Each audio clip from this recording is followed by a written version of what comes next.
കൊല്ലം എനിക്ക് പ്രിയപ്പെട്ട നഗരമാണ്.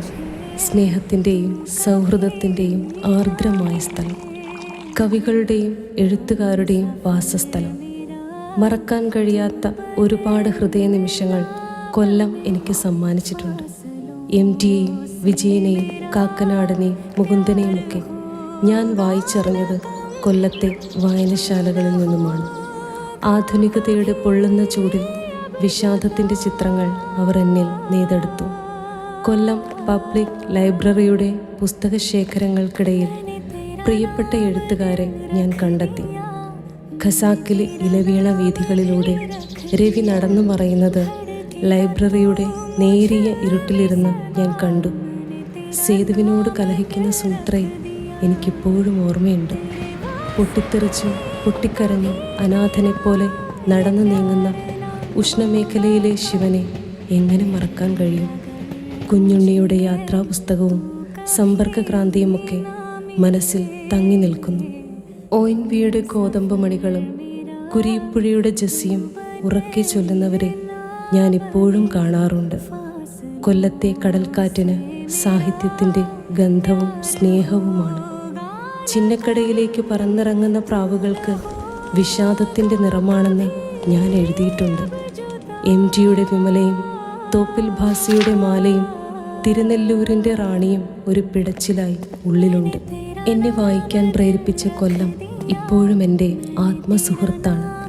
സങ്കടത്തിലും സന്തോഷത്തിലും ഹൃദയത്തോടൊപ്പം ചേരുന്ന കൊല്ലം നഗരം ഇപ്പോൾ എന്നെ സ്നേഹത്തോടെ വിളിക്കുകയാണ്. എനിക്കത് കേൾക്കാതിരിക്കാൻ കഴിയില്ലല്ലോ. ഹൃദയത്തിൽ നിന്നും ഹൃദയത്തിലേക്ക് ഒഴുകി വരുന്ന ആ ശബ്ദം എന്നെ വല്ലാതെ ആഹ്ലാദപ്പെടുത്തുന്നു.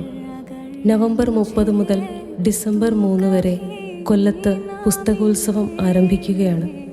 ജില്ലാ ലൈബ്രറി കൗൺസിൽ വികസന സമിതിക്കൊപ്പം ശ്രീനാരായണ ഗുരു ഓപ്പൺ യൂണിവേഴ്സിറ്റിയും ഒപ്പം ചേരുന്നു. സെമിനാറുകളും പ്രഭാഷണങ്ങളും സംവാദങ്ങളുമൊക്കെ പുസ്തകോത്സവത്തെ മഹനീയമാക്കുന്നു. എനിക്ക് കൊല്ലത്തേക്ക് വരണം. പ്രകാശം പരത്തുന്ന പെൺകുട്ടിയെ ഒന്ന് കാണണം. ആത്മഹത്യയുടെ ഇരുട്ടിൽ നിന്നും വെളിച്ചത്തിലേക്കുള്ള വാതിൽ തുറന്നു തന്നത് അവളാണ്. അവളെ എങ്ങനെയാണ് മറക്കാൻ കഴിയുന്നത്? സാറാ ജോസഫിൻ്റെ കഥാപാത്രങ്ങൾ ഇരുട്ടിലും വെളിച്ചത്തിലും ഒരു വിഷാദ ഗാനം പോലെ ലയിച്ചു നിൽക്കുന്നത് എനിക്ക് വീണ്ടും കാണണം. പ്രണയത്തിൻ്റെ അതിരുകളില്ലാത്ത ലോകത്തേക്ക് പറന്നിറങ്ങുന്ന മാധവിക്കുട്ടിയുടെ കഥാപാത്രങ്ങൾ എന്നെ കാത്തിരിക്കുന്നുണ്ട്.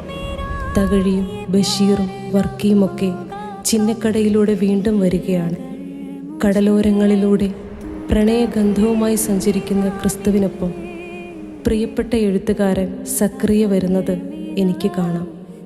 ആത്മീയതയുടെ കാൽപ്പനിക ജപമാലകൾ സമ്മാനിച്ച ബോബി ജോസും എൻ്റെ ഹൃദയത്തിൽ മായാതെ നിൽക്കുന്നു. വിലായത്ത് ബുദ്ധയും ലങ്കാലക്ഷ്മിയും കാഞ്ചന സീതയുമൊക്കെ തുടർ വായനകൾക്കായി കാത്തിരിക്കുകയാണ്.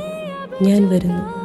നനഞ്ഞ കടലോര വഴികളിലൂടെ, പരുക്കൻ ചരൽപ്പാതയിലൂടെ, വിരൽ മുറിഞ്ഞ കയർ തൊഴിലാളികളുടെ ഇടയിലൂടെ ഞാൻ വരുന്നു.